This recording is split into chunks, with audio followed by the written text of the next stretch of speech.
Vamos lá. Como que uma fortaleza é criada ou levantada pelo inimigo? Nós sabemos que o diabo é o pai da mentira. Está lá no livro de João. Você quer combater o inimigo? Leia a Bíblia, de Gênesis e Apocalipse.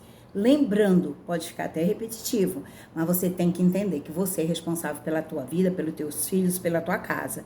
Então, entender sobre esse assunto é, a priori, uma prioridade.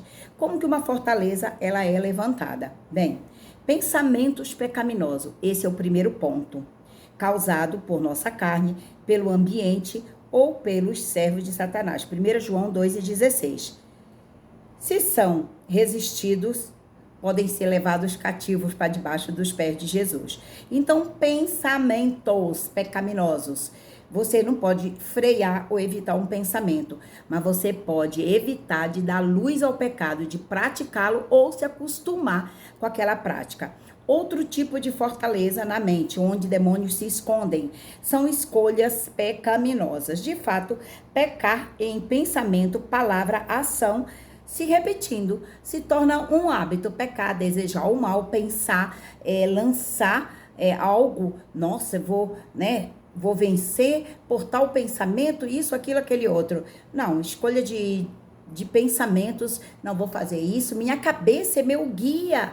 Isso é um pensamento pecaminoso. Na verdade, a Bíblia diz que o Espírito Santo, Consolador, lá na profecia de Joel 2, diz que viria um Espírito de Deus como um fogo para ser o nosso guia. Ele nos encheria da glória de Deus. Então, o Espírito Santo, ele é suficiente. Não precisa de nome de demônios, de atributo de demônios, para que, através de práticas demoníacas, a gente venha ter sorte e amuletos. Não precisamos nada disso. A Bíblia diz, e esta é a vitória que vence o mundo, a vossa fé. Então, nós precisamos entender que a fé, ela move montanha e ela tem que, em Cristo Jesus, estar arraigada para que demônios batam em retirada. Bem, o terceiro ponto dessas fortalezas que elas querem se instalar na vida das pessoas pode ser o hábito pecaminoso. Eu falei primeiro do pensamento, depois das escolhas, a pessoa pode escolher o pensamento,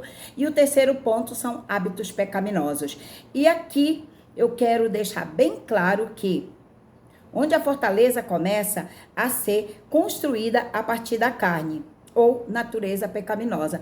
A pessoa acostuma. Eu vou dar um exemplo muito simples, a pornografia. A pessoa acostuma todo dia, naquele horário, acessar seu celular, o seu notebook, sua rede social, e ela constrói uma fortaleza de hábito, onde não tem espaço para Jesus. Ou ela diz que é de Deus e ela acha que Deus vai dividir a casa. E Paulo nos diz, porventura não sabeis vós que sois templo do Espírito Santo de Deus? E também a palavra nos ensina, sem santidade ninguém verá Deus. E o que é santidade, pastora? Santidade é praticar a palavra. Às vezes a pessoa diz assim, eu não tenho hábito, não gosto de ler a Bíblia. Se você não gosta de ler a Bíblia, provavelmente você não tem o Espírito Santo de Deus, muito menos que é o céu. Existem dois caminhos, céu e inferno. Ou você serve a Deus, ou você está servindo a Mamon. Ou você está numa guerra, revestido com a armadura de Deus, ou você já escolheu o seu lado. Você é dominado pelo Senhor das trevas. Isso é claro. Eu vou passar para uma próxima fortaleza que o inimigo geralmente lança sua rede para engoldar e arrastar pessoas. Essa quarta fortaleza, ela está ligada à perda de controle. Aqui é onde a pessoa não mais tem uma escolha clara para pecar, ou vira um elemento demoníaco, tipo perda de controle, a pessoa se torna compulsiva. E essa compulsão, seja de masturbação, seja de roubo, seja de mentira, a pessoa tem um hábito de mentir. E ela não aceita, imagina dizer que ela é filha do diabo. Isso daí torna uma afronta. E a palavra de Deus, na verdade, ela nos confronta a andar na verdade. Quando você diz, nossa, você tem o hábito de trair, olha, o principado de Jezabel está sobre você. A pessoa quer te bater, porque ela não admite que existe uma fortaleza demoníaca na mente, dentro dela, e ela se tornou um cavalo do diabo. Então, essa quarta fortaleza fica muito clara. A pessoa perde o controle. Aqui nós vamos para a quinta fortaleza, onde o inimigo semeia sua semente, chamada cativeiro. E o que é o cativeiro em si? Aqui, o demônio já se estabeleceu na fortaleza e a pessoa está cativa pelo demônio. Se não houver intervenção espiritual, pode então para sempre estar morando dentro de um cativeiro. Então aqui você vê que já evoluiu o estado da pessoa. Então o inimigo já chegou, já cirandou, já jogou um pensamento, a pessoa já caiu e a pessoa, na verdade, ela às vezes ela pede pra gente, como autoridade espiritual, orar. Cura e libertação. Ela quer, mas ela não tem força, porque todo dia ela volta ao vômito, ela volta ao hábito. Então o cativeiro virou algo para ela singular, algo simples. Ela já convive com os demônios. Ela já tem o hábito de chamá-los e ele já passou a fazer morada. Bem, eu quero falar da última fortaleza, que é a sexta, que é o controle total. O que é isso, pastora? Bem, eu fiz uma anotaçãozinha, anota no teu caderno, volta o vídeo, manda esse vídeo para alguém, deixa aí a tua curtida e você pode estar sendo um instrumento para libertar outras vidas sabendo desse assunto. Sem o teu conhecimento acerca disso, provavelmente nem eu nem você chegaremos a lugar de cura e libertação nenhum. Então, o controle total, que é o último estado, isso é raro. Por quê? O que acontece no controle total? O inimigo se manifesta através da pessoa. Aí já é uma possessão demoníaca. A pessoa já cai, ela já fica manifesta. Bem, se são praticamente impossíveis esses pensamentos na tua mente, então para e pensa de como Deus pode desmanchar e quebrar essas fortalezas. Então, nesse vídeo eu quero falar sobre isso também. Uma fortaleza, como que ela pode ser quebrada? Você pode confessar pecados. A Bíblia diz que todo aquele que confessa e deixa o pecado, ele alcança misericórdia. Quando eu deparo com a palavra de Deus, eu estou me deparando com uma situação contrária que desagrada o nome de Deus. Então, quando eu resolvo em Cristo Jesus abandonar o pecado, eu estou anulando toda jurisdição, todo lugar de legalidade e autorização que eu dei para Satanás e seus anjos. Então, como se quebra as fortalezas? Se confessando o pecado. Você vai procurar uma pessoa de Deus, um pastor, um bispo, uma autoridade eclesiástica, e aí, diante dessa pessoa, você vai confessar teus pecados. Eu pequei, eu roubei, eu traí o marido, eu traí a mulher. Olha, eu sou dado à pedofilia, eu sou dado ao aliciamento, à pornografia. Tudo isso são realmente canais, portas abertas de legalidade. Então, confessar o pecado é uma forma de arrancar a jurisdição das mãos de Satanás e se esconder, se lavar no sangue de Jesus. Bem, primeira coisa é confessar. Segundo, expulsar os demônios que você chamou. E expulse em nome de Jesus. Terceiro, a fortaleza pode ser quebrada em oração. Bem, pedindo ao Senhor que desmanche toda a fortaleza, que Ele pise nessas fortalezas, que Ele feche essas portas, essas brechas de legalidade. O quarto ponto, como uma fortaleza pode ser quebrada, está ligada a você se render ao senhorio de Deus em todas as áreas emocionais onde você gostou de lambuzar no pecado, você gostou de praticar aquele pecado, mas sabendo que aquilo era errado, que aquilo era uma afronta. Tanto é que para praticar esse pecado você se escondia, você não dava vergonha de falar para as pessoas. E a vergonha é uma das coisas que Satanás ele coloca na vida da pessoa para ela não se render a Jesus Cristo.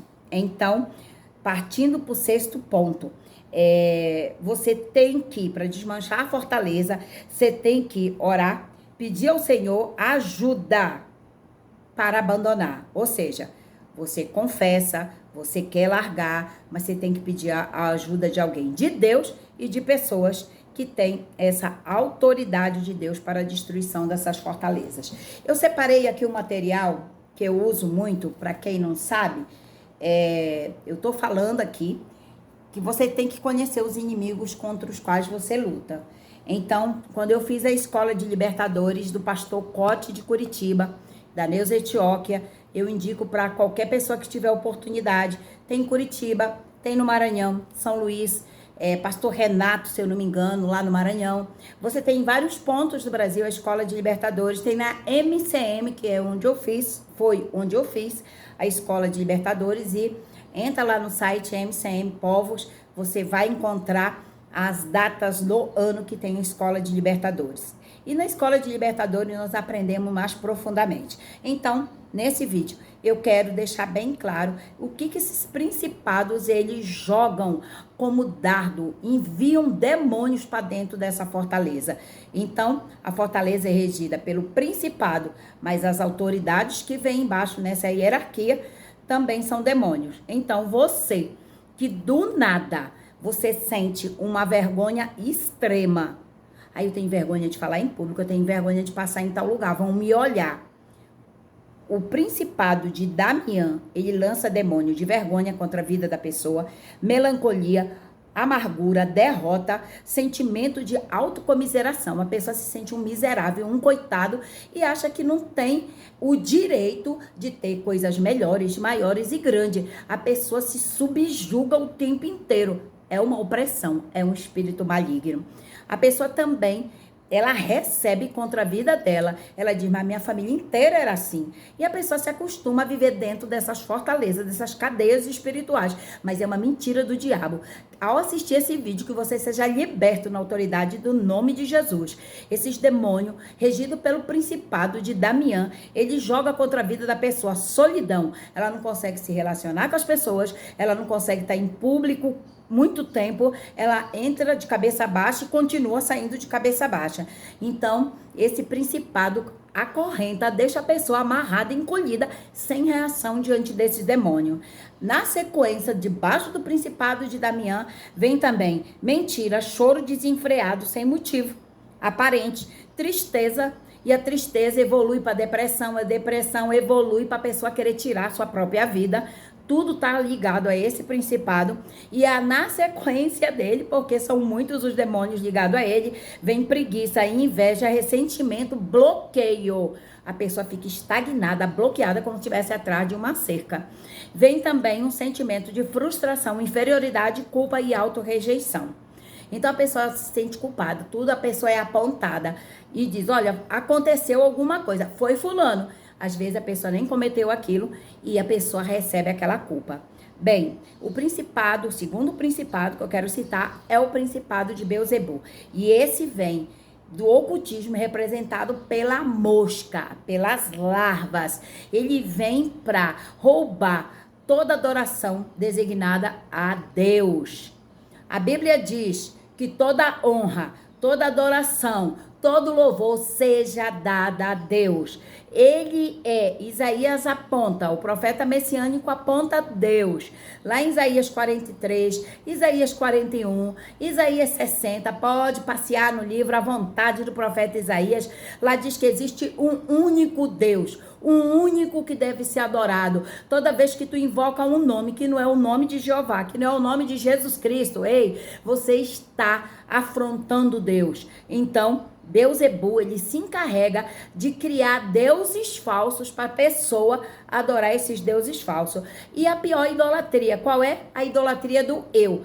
Aquela pessoa, você vê o principado de Damião colocando a pessoa para baixo, subjugando a pessoa. Já nesse principado de Beelzebul, a pessoa, ela se acha um Deus, na verdade. A idolatria do eu é aquela pessoa que diz, eu faço do meu jeito, eu não preciso de Deus, eu não preciso de ninguém, eu não preciso da Bíblia, eu não preciso de nada nem ninguém. Aí você já sabe que o Beelzebul já dominou com uma fortaleza a mente daquela pessoa.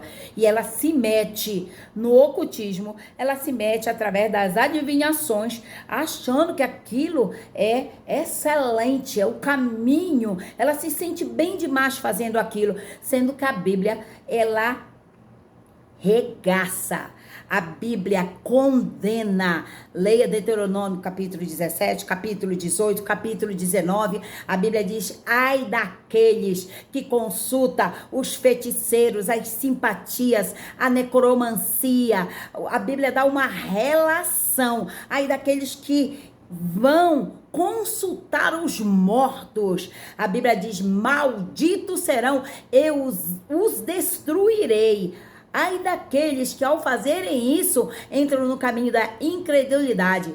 Esse é o principado de Beelzebul. Então as pessoas são levadas a práticas de ocultismo, se afastando do Deus vivo. Sendo que a Bíblia diz que fé é crer em Deus. Aquele que crê será salvo. Então as pessoas que se metem nesse tipo de, se colocam debaixo desses principados e fortalezas, realmente estão debaixo do engano e da mentira do diabo. Bem, para fechar o vídeo de hoje, eu quero falar do principado de Mengueleste. O principado de Mengueleste, ele vem para gerar medo. É um espírito imundo que gera medo nas pessoas. Bem, ele quer atrapalhar a vida da pessoa. A pessoa fica restrita, como se fosse cordas de medo. Também ele joga e envia espíritos imundos de confusão, depressão, insônia, ciúme, espírito de loucura. A pessoa que fica variando, cocheando entre dois pensamentos. A Bíblia diz que nós somos daqueles que temos certeza do que Deus quer fazer através da nossa vida. Bem, a pessoa do nada, ela tem desejo de morrer. Ela passa desde a infância uma vida de rejeição. Principado de Mengueleste gera na pessoa uma vida de rejeição. Extremo nervosismo. A pessoa é boa, mas bebeu, virou um Hulk. A pessoa é maravilhosa, mas dá os 5 minutos, ela sai quebrando tudo e agredindo outros que estão em volta. Esse espírito imundo se chama principado de Mengueleste. Enfim, essa pessoa, ela passa por opressão, porque quando ela cai em si, ela fica no estado natural de boazinha, mas não sabe nem lembrar, ela tem ausência do que ela fez. Ela sofreu uma possessão debaixo de uma fortaleza demoníaca e não sabe o que está acontecendo. E para finalizar esse principado de Mengueleste, ele joga a pessoa para ela ter pesadelos constantes, pesadelos terríveis, e gera ansiedade. Sabe aquela pessoa que é ansiosa, sendo que a Bíblia diz o contrário. A Bíblia diz: não estais ansioso por coisa alguma. Olha o que a Bíblia fala. Então a Bíblia diz: lançando sobre ele, sobre o Senhor, toda a nossa ansiedade. Nós seguimos para o alvo. Então a Bíblia fala uma coisa e o inimigo quer plantar outra. E por fim, mania de doença. As pessoas ficam enfermas porque elas acreditam piamente. Olha, na minha família tem uma herança maldita familiar, que essas pessoas, elas são conduzidas e levadas para o câncer. Muitos morreram de câncer. Olha, na minha família todo mundo tem problema de depressão. Isso é uma herança maldita familiar. Você tem que orar, você tem que se levantar e posicionar. Lá no livro de Tiago fala: resistir ao diabo e ele fugirá de vós. Então eu aprendo 5 passos pelo menos. Eu tenho que aprender a guerrear. E nesses 5 passos eu oro. Primeiro passo, eu oro. Segundo passo, eu leio Bíblia diariamente, né? Fiz uma anotaçãozinha básica aqui para meus amigos. E no terceiro passo, eu obedeço a Deus. Esse negócio da pessoa dizer: olha, eu sou libertador, Deus, ele me capacitou com os dons espirituais, amém, aleluia por isso. Mas a palavra de Deus diz que o dom, ele não é meu. Deus usa a hora que ele quiser. Se a pessoa não quer compromisso com Deus, a pessoa não quer congregar, a pessoa não quer ler a palavra, não quer orar, não quer resistir, meu querido, ela já resistiu a Deus. Ela não quer Deus, essa pessoa. Essa pessoa já está entregue à fortaleza, já está entregue aos inimigos e ela não quer comprometimento e nem compromisso. Uma pessoa que não quer compromisso com Deus não vai querer comigo, nem com igreja nenhuma na terra. Então a pessoa fez a sua escolha. Teu papel, meu papel é semear a palavra. Quem quiser a palavra e tiver um coração quebrantado e bom, vai receber. Quem não quiser, vai viver debaixo do cativeiro do diabo. Aqui nós aprendemos que obedecer a Deus é um dos 3 primeiros fundamentos para ser livre, para ser liberto. Não quer obedecer a Deus? não vai querer pôr a mão na cabeça de um endemoniado, porque ele não vai ser livre coisa nenhuma. Ele vai ser livre por um instante. A Bíblia diz que aquele demônio, ele sai para cirandar na terra, mas ele volta e traz consigo mais 7. Então, aquela casa espiritual que foi liberta pelo poder do nome de Jesus, o estado da pessoa pode piorar se ela não quiser compromisso com Deus, com oração, com Bíblia, com palavra, com obediência. Então, eu não sou irresponsável de pôr a mão sobre uma pessoa para orar, sabendo que aquela pessoa se colocou no lugar de sem vergonha, de uma pessoa que não tem vergonha, não tem temor de Deus, e aí ela quer brincar, ela só quer a libertação por um instante, porque ela tá com medo, mas logo que ela tá livre, ela volta para prostituição, volta a sair fazendo seus programas com a pomba gira, para tudo quanto é lado, saindo com homens, com vários homens ou com várias mulheres. Então, essa pessoa não quer comprometimento com o evangelho, essa pessoa não quer céu. Então, aqui o quarto ponto que eu quero deixar claro para acabar é esse de Tiago, que eu citei, né? Resistir ao inimigo. E aí você sabe que o papel do inimigo é vir com a opressão. O nosso é resistir toda a opressão e fazer as escolhas corretas. Se colocar debaixo do sangue de Jesus e tudo mais. Esse é o nosso papel. E para finalizar, junte-se ao exército de Deus. O exército de Deus, irmãos, é aqueles que lavaram as suas vestes no sangue de Jesus. Você vai procurar uma igreja idônea, você vai caminhar com o povo de Deus e você vai fazer o que o Salmo 91 te fala. A Bíblia diz que aquele que habita no esconderijo do Altíssimo, à sombra do Onipotente descansará. Nós declaramos do Senhor, Ele é o meu refúgio, a minha fortaleza, e nele eu confiarei. Ele me livrará do laço. Laço é um negócio que amarra, laço do passarinheiro, é uma cilada. E ele, quando puxa o laço, puxa a arapuca, o diabo, aquela grade cai em cima da pessoa. Mas a Bíblia me dá garantia. Ele me livrará do laço do passarinheiro, da peste perniciosa. Ele me cobrirá com as suas penas e debaixo das suas asas eu estarei seguro. A sua verdade. E o que é a sua verdade? A Bíblia. A sua verdade é um escudo e um broquel. É um escudo. O Senhor, Ele nos dá autoridade. Em Lucas 10:19, ele diz, e pisará sobre a cabeça dos seus inimigos. A Bíblia me dá essa garantia. A Bíblia me ensina que a autoridade de Deus está acima da autoridade dos demônios através de principados e potestades, de qualquer autoridade das trevas.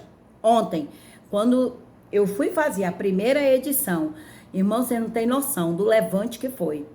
Aqui foi uma pressão lá no bote, quando eu estava gravando todos os 4 vídeos ou 5 que eu tentei fazer, a luz ficou acendendo, apagando, caía a rede. Quando eu vim para casa, foi outro levante, continuou o levante, travaram todos os celulares, os computadores.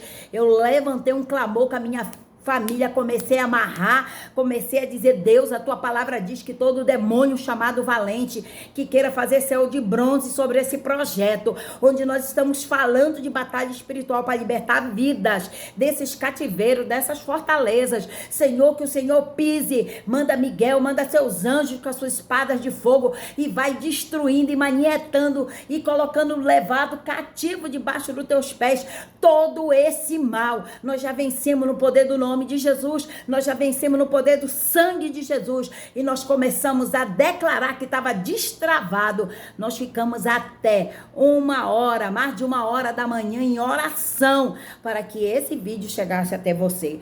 Então você acha que é fácil? Que nós não recebemos colisões também? Nós estamos em constante oração para que você seja liberto através desse material. Então, eu quero lançar sobre você uma palavra de Zacarias, capítulo 10, que diz assim: peçam ao Senhor chuva na primavera, pois ele forma as nuvens de tempestade, e ele enviará aguaceiros para que todos os campos se tornem pastos verdes.